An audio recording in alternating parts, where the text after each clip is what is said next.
오늘 본문의 말씀을 가지고 인생은 사랑의 청지기로, 이러한 제목으로 함께 말씀을 나누고 싶습니다. 6월은 이제 학생들에게는 학년말 시험 보는 달입니다. 참 바쁜 달입니다.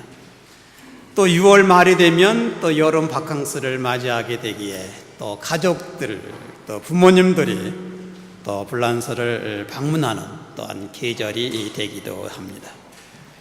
특별히 유학하는 교회 청년들의 부모님들이 오실 예정으로 있는 그러한 분들도 있는 것을 봅니다. 지금까지 매달 송금을 해주시고 또 필요한 것 채워주시고 학업을 마무리 짓는 자식을 위하여 여행까지 시켜주고 또 함께 좋은 것으로 먹여주시고 싶어서 오시는 부모님들의 그 마음을 우리가 이 바캉스를 맞이하면 읽을 수가 있습니다. 그렇게 하시는 이유는 딱 한 가지입니다. 자식을 사랑하기 때문입니다. 자식이 1등을 했든 또 턱걸이를 해서 또 학년에 올라갔든 상관하지 않으시고 자식들을 위하여 모든 비용을 기꺼이 사용하시면서 아주 기뻐하시는 그러한 모습을 보게 됩니다. 매사에 사랑으로 살면 건강한 인생을 살게 되고 건강한 가정을 만들고 건강한 교회를 만들 수 있기 때문에 항상 매사에 사랑을 가슴에 품고 자녀를 위하여 또 몸된 길을 위하여 희생하고 헌신하고 있는 그러한 부모들도 볼 수가 있는 것입니다. 그렇다면 정말 구체적으로 우리가 사랑으로 살아간다는 것은 무엇을 의미하고 있습니까? 본문은 바로 우리에게 그 대답을 제시해주고 있습니다. 사랑의 빛을 기억하고 살아가는 것을 우리에게 의미하고 있습니다. 8절 말씀 보시면 이러한 말씀으로 전개됩니다. 피차 사랑의 빛 외에는 아무에게든지 아무 빛도 짓지 말라. 남을 사랑하는 자는 율법을 다 이루느니라. 여기서 강조하고 있는 사랑의 빛을 지라라는 것은 다른 말로 사랑을 많이 나누는 반면에 다른 빛은 짓지 않는 삶을 강조하고 있는 겁니다. 하지만 본문에는 항상 전제가 있습니다. 우리는 모두 어쩔 수 없이 사랑의 빛은 지면서 살아가고 있다는 겁니다. 바울은 로마서 1장 14절 말씀에 이미 자신은 복음의 빛을 진 자다라고 고백하고 있습니다. 헬라인이나 야만인이나 지혜 있는 자나 어리석은 자에게 다 내가 빚진 자라. 바울이 그들 모두에게 어떠한 도움을 받아서가 아니라 예수 믿고 하나님의 자녀가 되고 보니 바울 자신은 빚진 자임을 깨닫는 것입니다.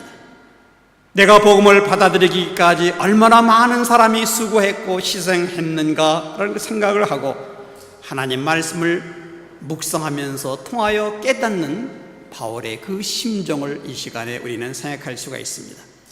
저와 여러분들이 예수 믿고 이 자리에 예배를 드리게 된 것은 지나간 믿음의 선배들의 희생이 있었고 보이지 않는 수많은 헌신자들의 그 시대마다 흘린 피와 땀과 눈물로 말미암아 복음이 계승되어 심지어는 복음 전하기 위하여 죽은 사람들도 있었다는 겁니다.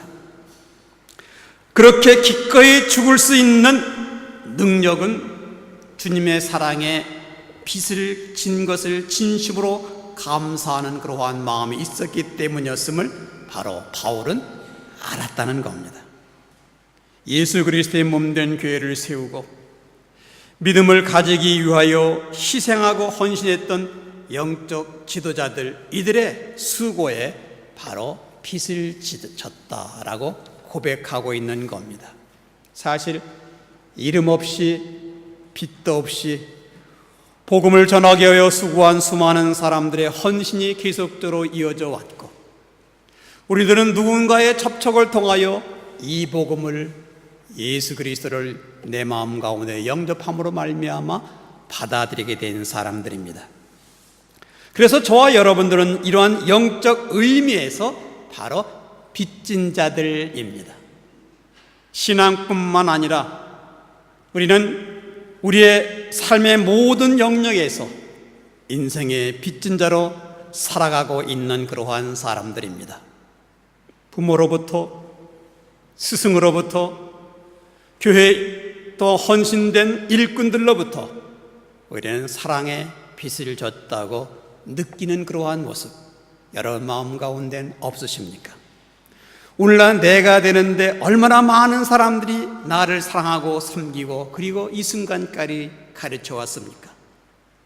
얼마나 많은 스승들에게 인생을 상담하고 도와주고 조언해주는 멘토들에게 얼마나 많은 사랑의 빚을 지고 여러분들은 계십니까? 그런데 우리가 그것을 잃어버리는 데는 한 달, 6개월, 1년도 안 걸린다는 겁니다. 우리는 사랑의 빚진 자들입니다. 결코 잊어서는 안 됩니다. 부모님들은 먹고 싶은 것, 입고 싶은 것 절제하면서 자식들에게 무엇인가 필요한 것을 주고 싶어 하십니다. 왜 그렇습니까? 사랑하기 때문입니다. 자식된 도리로서 갚을 수 없지만 사랑의 부채만은 결코 잊어서는 안 됩니다. 우리가 사랑의 빚을 잊지 않을 때에 사랑의 청지기적 삶을 살 수가 있는 겁니다. 그래서 성경은 사랑의 빚을 잊지 않는 것을 당부하고 있는 것입니다. 도움을 받았으면 꼭 은혜를 갚기를 바랍니다. 그래서 정말 내가 도움받은 하나님의 사람답게 꼭 은혜를 갚는 그리스도의 아름다운 사랑이 저와 여러분의 마음 가운데 있기를 간절히 소망합니다. 어떻게 우리가 사랑으로 인생을 살 수가 있을까? 두 번째는 사랑에 초점을 맞추면서 우리는 살아가는 겁니다. 십계명은 율법의 한 부분입니다. 십계명은 본래 돌판에 나누어서 기록되어 있습니다. 첫 번째 돌판에는 1계명부터 4계명까지, 두 번째 돌판에는 5계명부터 6계명까지입니다. 그런데 1계명부터 4계명까지는 하나님과의 관계에서 우리가 지켜야 할 계명들입니다. 그 가운데 우리가 기억해야 할 것은 내가 하나님을 사랑하겠습니다. 이러한 고백입니다. 하나님을 사랑하며 평생을 살겠습니다.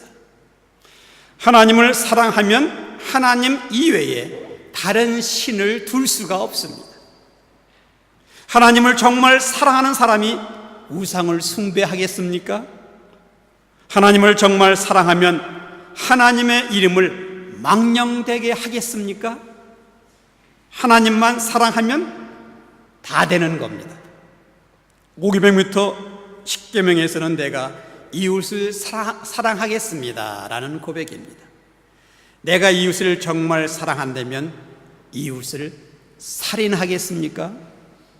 내가 이웃을 인격적으로 존중한다면 비윤리적인 행동을 하겠습니까? 내가 이웃의 삶을 사랑한다면 이웃의 물건을 도둑질 하겠습니까? 사랑은 모든 것을 성취하는 겁니다. 이것이 본문의 9절의 가르침인 것을 볼 수가 있습니다. 9절은 말합니다. 간음하지 말라, 살인하지 말라, 도둑질하지 말라, 탐내지 말라 한 것과 그 외에 다른 계명이 있을지라도 네 이웃을 네 자신과 같이 사랑하라 하신 말씀 가운데 다 들었느니라. 8절에서는 남을 사랑하는 자는 율법을 다 이루었느니라 이렇게 말씀하고 있습니다. 사랑을 결단하면 그 아래 모든 것이 있다고 성경은 바로 우리에게 그 비밀을 가르쳐주고 있습니다. 그래서 10절은 말합니다. 13절 10절은 이렇게 말합니다. 사랑은 이웃에게 악을 행치 아니하나니 그러므로 사랑은 율법의 완성이니라. 사랑은 율법의 완성이라고 말씀하고 있습니다. 하지만 하나님의 사랑과 이웃 사랑은 분리할 수가 없습니다. 하나님을 정말 사랑하면 이웃을 사랑하도록 되어 있습니다. 하나님이 무엇을 제일 사랑하십니까? 사람을 제일 사랑하십니다. 하나님의 관심은 사람이고 그리고 사랑입니다. 하나님의 가장 거대한 사랑의 대상은 곧 사람입니다. 하나님을 사랑하면 하나님이 사랑하는 이웃들에 대한 관심에 대한 대상이 되고, 사랑의 대상임을 알기 때문에 곧 하나님을 사랑하는 자들은 실천에 옮기게 됩니다. 그러나 우리의 방식으로 사랑하는 것이 아니라 하나님의 방식으로 사랑하기를 원하십니다. 사랑의 방법을 써놓는 하나님의 말씀에 따라 우리가 내려놓아야 할 짐들과 얽매기 쉬운 죄성들을 다스리는 그 훈련으로 하나님의 사랑과 이웃사랑을 지속해 변화되는 그러한 생활이 되어야 된다는 것입니다. 그렇기 때문에 정말 하나님을 사랑하는 사람들은 사랑에 초점을 맞추면서 생활하고 있는 그러한 사람들입니다. 저와 여러분들은 하나님의 사랑에 초점을 맞추면서 생활하는 귀한 모습 되기를 간절히 소망합니다. 세 번째로, 오직 예수님의 옷을 입고 살라, 이렇게 말씀하고 있습니다. 중국 사람들은 먹는 것을 좋아하고 한국 사람들은 옷을 좋아한다고 합니다.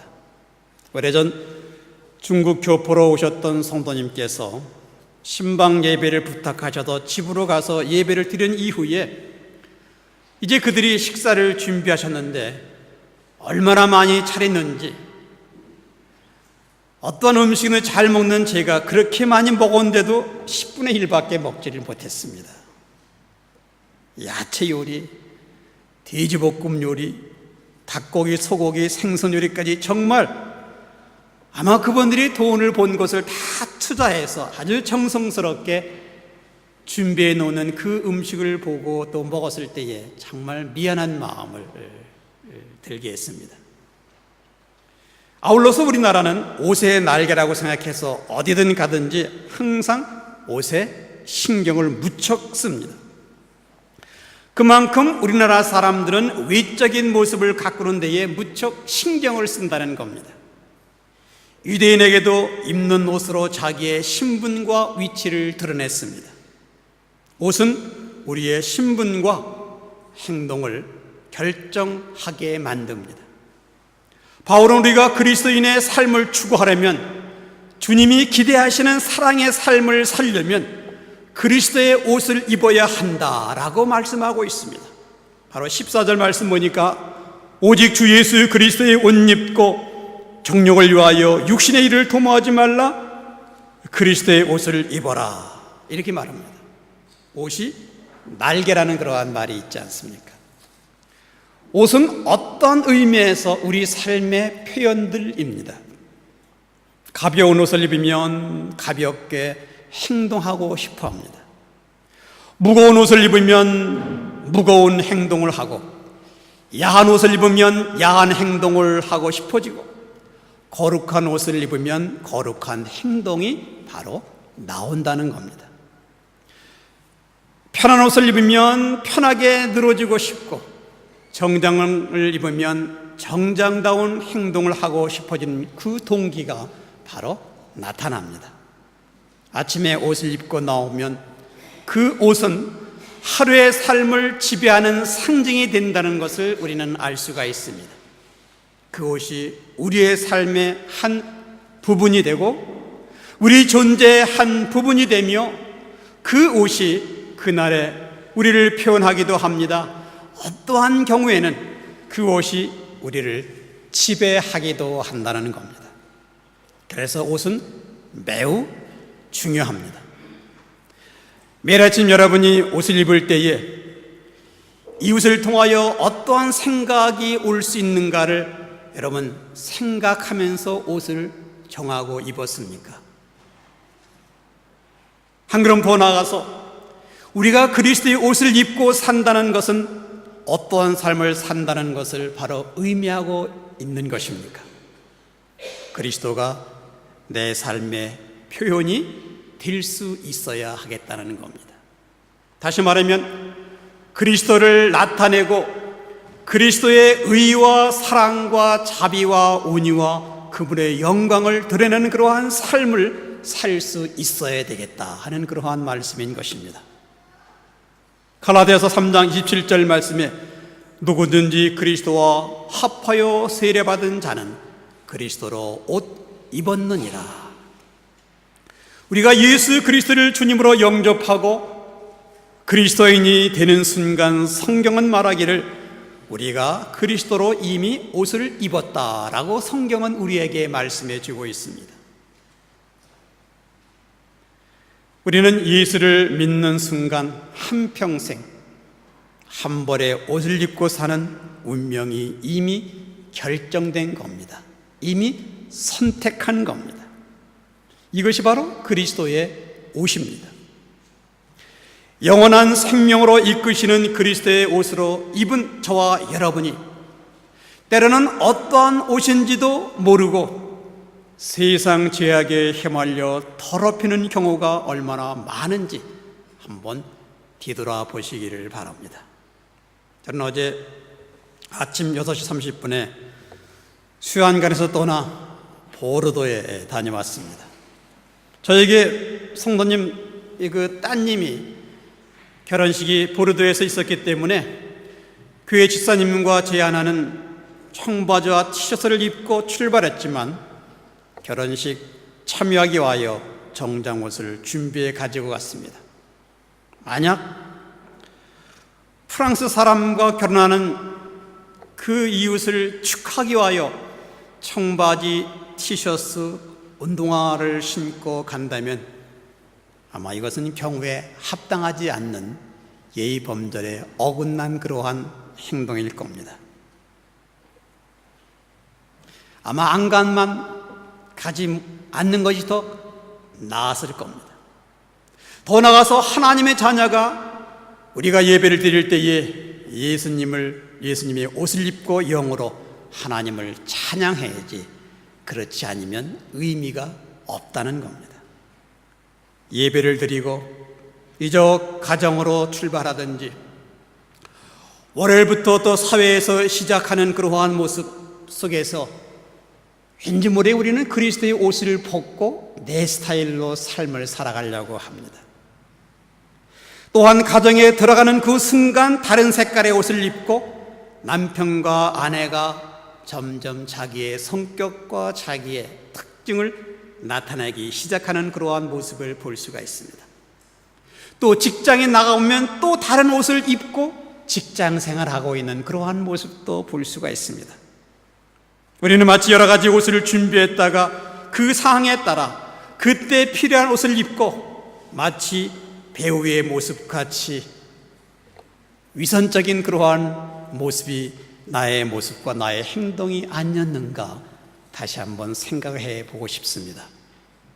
그래서 하나님 보실 때에 우리가 변질된 인격으로 인생을 살아가는 그러한 모습이 되지는 않을까? 그렇다면 예수님의 자녀의 정체는 도대체 어떠한 것입니까? 그리스도의 옷을 입고 산다는 것은 무엇입니까? 골로새서 3장 12절 말씀에 그러므로 너희는 하나님의 택하신 거룩하고 사랑하신 자처럼 긍휼과 자비와 겸손과 온유와 오래 참음을 옷 입고 라고 말씀하고 있습니다.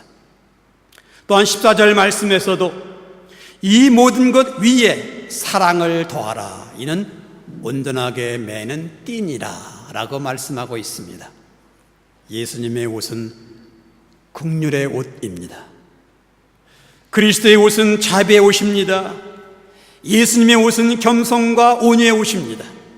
예수님의 옷은 오래 참음의 옷입니다. 그건 무엇보다 주님의 옷은 사랑에 옷 입고 산다는 것, 이것을 우리는 잊지 말아야만 되겠습니다. 이웃을 사랑한다는 것, 이 거창하게 생각할 필요가 없습니다. 본문에 바울은 이웃 사랑은 무엇을 안 하는 것으로 시작하고 있습니까? 바로 10절 말씀은 이렇게 우리에게 말합니다. 사랑은 이웃에게 악을 행치 아니하나니 그러므로 사랑은 율법의 완성이니라. 현 생활 속에 이웃을 사랑한다는 것은 불만, 불평, 시비, 원망을 하지 않으려는 노력이 바로 이웃을 사랑하는 겁니다. 이웃 사랑은 고상한 순교적인 선교의 결단으로부터 나오는 것이 아니라 내 삶의 현 생활에서 구체적인 이웃에 대한 작은 배려로부터 이웃 사랑은 시작하고 있는 겁니다. 성경은 이러한 작은 실천이 율법을 이루는 사랑의 삶의 시작이라고 우리에게 가르쳐주고 계십니다. 거기에서 드러나는 사랑을 율법의 완성이다 라고 주께서 말씀하고 있습니다.